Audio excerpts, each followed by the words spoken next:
Here to Robertsdale today. Well, it's great to be able to come down, to Robertsdale and see so many great Auburn people that are from this area. And this is just a great Auburn following down here. A lot of great people, a lot of great friends here. So we're really looking forward to this night with the Auburn Club, and it's always a fun deal here.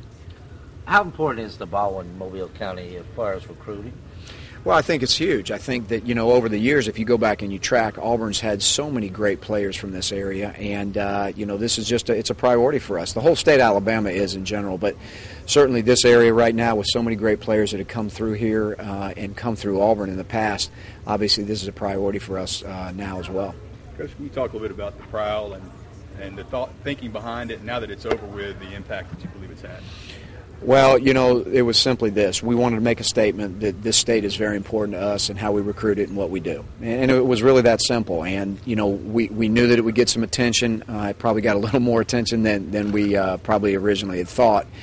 But the bottom line is we want to make a statement to the 17-year-old players in this state that are coming out next year that it's important for us to be at their school.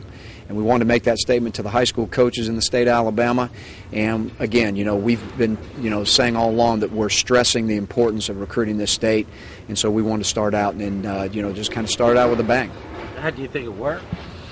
Well, I think that, when you set out a plan and you're trying to get people's attention, and, again, you're trying to get a reaction from a 17-year-old, it's a little different when, some of the older people, how they think and how they view it. And we knew some would like it, some wouldn't.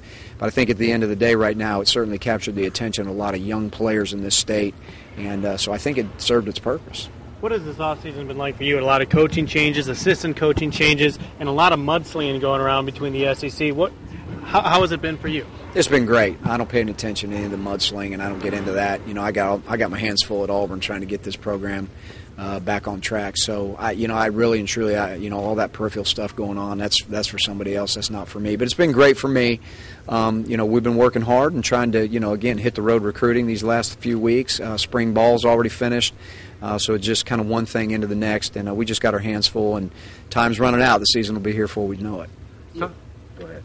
Talk about the football then. How do you think things are going with the football team, the A-Day game? How do you think everything's progressing? I was really, really pleased with the A-Day game. I thought it was a great crowd. I thought the Auburn people showed up to really, support our guys who've been playing. They've been through a long year. Our guys have had a lot of things happen to them in the last year.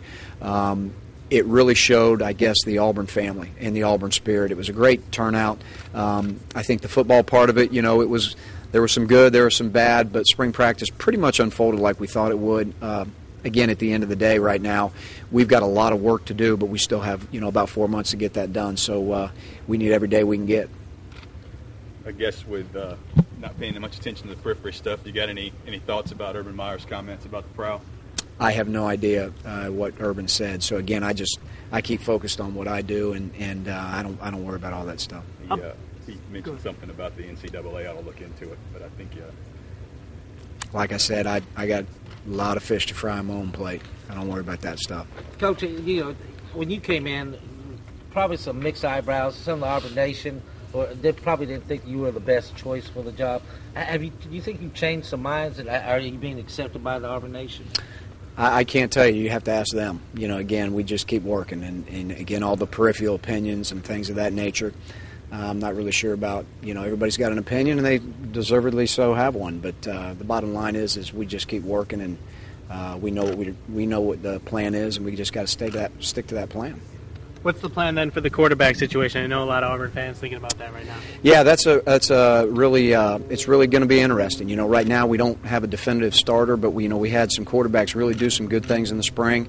We got some young guys coming in that'll be really interesting. The position has not been won, and I think that's the main point of emphasis, that we've got some young guys that will come in and challenge for the job. Certainly the ones that have been on campus have an advantage of 15 days anyway.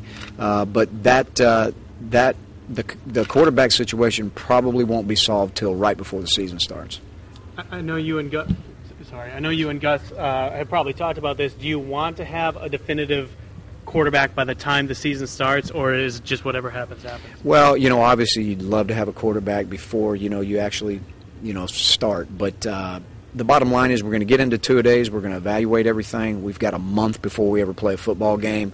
A lot of things can happen between now and the beginning of fall practice, and then a lot of things can happen during two-a-days. So we'll evaluate it as we go. Obviously, we'll do what the best thing is for our football team.